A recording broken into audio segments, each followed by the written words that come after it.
Ang balita ngayon ay baka daw itong NLEX Road Warriors ay willing nang i-trade itong si Robert Bolick dito sa koponan ng Converge Fiber Xers. Nag-e-explore daw ng iba't ibang posibilidad itong si Coach Delta Pineda para mapalakas yung kanyang roster. At ang balita nga baka daw ito si Robert Bolick ay isa doon sa mga players na pinag-iinteresan nila. Kung sakasakali, magandang sabihin na nating adisyon nito si Bolick dito sa Converge, lalo na kung kapartner niya si Juan Gomez de Leaño. Pero syempre ang magiging tanong dyan ay kung sino ang pwedeng maging katrade nitong si Bolick dahil hindi yan basta-basta ibibigay nitong si Coach Jong Wichico at ng MVP Group. Ngayon, ang isa pa natin kinakailangan i-considera dito ay itong si Robert Bolick. Syempre ay usually starting guard yan. So paano sila ni Juan Gomez de Leaño? Posible na baka gawing shooting guard ito si Bolick at point guard itong si JGDL. Isa lang yaman doon sa mga posible nakikita natin. At doon sa mga magtatanong kung pwede ba yung Alex Stockton for Robert Bolick, sa tingin ko hindi sasapat kung Stockton for Bolick lang. Kinakailangan siguro magsama pa ng isang first round draft pick o kaya ng isa pang player. Itong si Coach Delta Pineda para maaprubahan yung ganyang klaseng trade. Dahil syempre iba ang value nitong si Robert Bolick kumpara dito kay Alex Stockton. Mataas naman ang value ni Stockton, alam natin yan. Pero syempre iba pa rin itong si Robert Bolick dahil nakita naman natin kapag naglalaro to sa Gilas. Kaya nga sa ngayon, isa lang naman doon sa mga posibilidad na baka mangyari na itong si Robert Bolick ay gustong i-acquire ng Converge pero hindi pa tiyak na ito'y pakakawalan talaga ng NLEX. Siyempre ang NLEX alam natin na eliminate din kontra sa San Miguel so naghahanap yan ng pagbabago doon sa roster nila. Ngayon, kung ang ibig niya sabihin ay pakakawala na nila si Robert Bolick, depende na lamang yan sa magiging usapan ni Delta Pineda at ni Jong Wichico kung sino yung magiging kapalit ng nasabi na player. Sa panig naman itong San Miguel Beer, hindi pa rin natitigil yung balita na interesado raw ang Beermen na ma-acquire ang soon-to-be free agent na si Cedric Fairfield. Sa ngayon kasi, itong si Coach Jeffrey Cariaso at yung management ng Blackwater mukhang hindi na sila mag-o-offer ng contract extension dito kay Fairfield. Tatapos na yung kontrata ni Fairfield sa Governor's Cup dito sa Blackwater at mukhang wala na balak mag-offer ng extension itong si Coach Cariaso dahil alam niya siguro na aalis na to at ang best option sa kanila ngayon ay i-trade na para meron silang ma-acquire na panibagong player. Sa panig ng San Miguel, malamang ang i-offer niyan para kay Fairfield ay itong si Wamit Yongson at si Chris Miller. Kung ikaw naman itong Blackwater, siguro mukhang lugi ka sa ganyang klaseng trade. Pero mas malulugi naman itong Blackwater kung hahayaan lang nila si Cedric Fairfield na umalis dito sa kanilang lineup.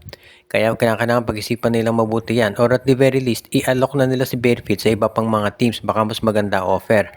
Pero sa ngayon, ng San Miguel daw ay interesado magbigay ng offer para dito kay Cedric Fairfield at yun nga, si Wamit Yongson at si Chris Miller. Kung ikaw naman itong Blackwater Camp, kinakailangan ding siguro pag-isipan ng mabuti kung tatanggapin nila yan or malay natin merong ibang teams na mag-offer pero sa ngayon daw mukhang wala pa at itong San Miguel pa lamang ang nag-e-express ng interest dito kay Fairfield. Siguro naiisip din ko ng mga ibang teams na mataas yung hihilingin kapalit nitong Blackwater at nandyan din kasi yung posibilidad na baka si Cedric Fairfield ay magdesisyon na maglaro sa ibayong dagat. So baka yan ang dahilan kung ba't medyo nagdadalawang isip yung ibang teams kung kukunin pa nila to o hindi. At yan ang isa sa masasabi natin talaga na po pwedeng mangyari dito sa Blackwater Bossing. Sa panig naman ng SMB, dagdag na lang to si Fairfield dahil sa totoo lang malakas na yung kanilang roster ngayon at hindi na nila kinakailangan pa na kumuha ng ibang point guard. Pero syempre iba pa rin yan. Sa ngayon, ito namang Barangay Hinebra at itong mga fans ng Converge Fiber Xers ayon doon sa mga reports ay parang nagsasagutan sa social media dahil nga dito sa pinitawang statement nitong si Juan Gomez de Leaño. Alam na natin na ginaya ni Japet ni Raymond Aguilar yung celebration nitong si Juan Gomez de Leaño kapag siya nakaka-score ng crucial basket. Ito'y ginaya ni Raymond at nag-spread niya sa social media. Nung sinabi ng mga fans ng Converge yung ginawa nitong si Raymond, ang sinagot lamang ni Juan Gomez de Leaño ay I never heard of him. Hindi niya kilala si Raymond Aguilar. React yung mga fans ng Barangay Hinebra syempre dahil sa feeling nila parang hindi yan nagbibigay respeto dito kay Raymond Aguilar dahil isa rin tong veterano ng Hinebra. Ang sabi naman ng iba, ang hindi nagbibigay ng respeto ay si Aguilar dahil siya ay bangko at itong si Juan Gomez de Leaño ay isang starter. Pero sa ngayon parang kantsawan na lang yan at sa tingin ko mas magfo-focus na yung mga fans ng Ginebra at ng Converge sa mga darating pa nilang mga laban. Siyempre, Ginebra, may semis na clash dito sa San Miguel Beermen. Ngayon naman, kung ikaw itong si Juan Gomez de Leon, dapat alam na niya na sa susunod nilang paghaharap ng Barangay Ginebra, siya ang magiging, sabihin na nating favorite nila na Ibu. Understandable naman yan. At itong si Juan Gomez de Leon, syempre professional yan. Alam niya na malamang ganun talaga mangyayari. Pero siguro kinakailangan talaga na maging ready sa ganyang klaseng sitwasyon. Dahil alam naman natin na itong si Juan Gomez de Leon nagpe-prepare na rin yan para sa kung anumang posibilidad na mangyari. Pero as it is, alam din natin na hindi naman basta-basta mararatel itong si Juan Gomez de Leon pagdating sa mga ganyang bagay.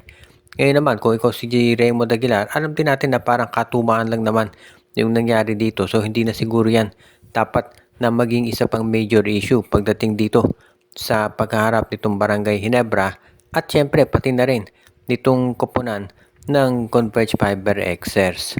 Ang rain or shine ni Lasto Painters ngayon ay posible na makakuha na ng panibagong big man na papalit sa pwesto nitong si Kit Datu at ni Luis Villegas. Dahil si Kit Datu may injury, hindi makapaglalaro at ito si Villegas na injure na naman.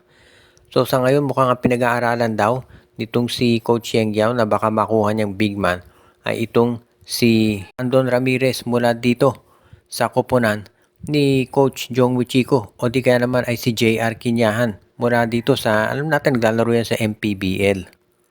Kung sakasakali bumalik si JR Kinyahan, welcome yan para dito sa Rain or Shine. Dahil syempre pamilyar na yan dito sa sistema ni Coach Yeng Yao. At sa ngayon, ito si Bob Belga kasi hindi na masyadong nabibigyan ng minuto. Kaya sa tingin ko, kinakailangan ng kumuha ng mga bagong players ni Coach Yeng Yao. At ito nga, kung ito si JR Kinyahan sa tingin ng iba yung masyado ng veterano para dito sa Rain or Shine, pwede naman yung nabanggit natin na kunin niya na ibang players katulad ni Brandon Ramirez. Yung estilo ng laro ni Ramirez, sa totoo lang, halos parehas dito kay JR Kinyahan at Bob Belga. So, pwede yan para sa Rain or Shine ni Lasto Painters.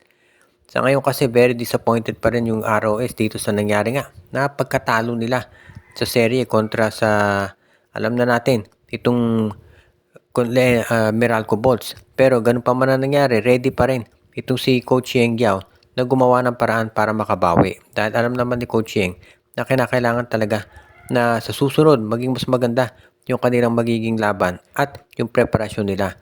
Hindi naman biro kasi yung ginagawa nitong si Coach Yeng Yao na paghahanda para dito sa ROS. Yun nga lang, talagang nakulang sila sa sentro dito sa pakikipag-match up sa Meralco Bolts at maski na doon sa ibang teams. Kaya nga itong pagkuha nila kay Brandon Ramirez, magiging isa yan dito sa mga kailangan gawin.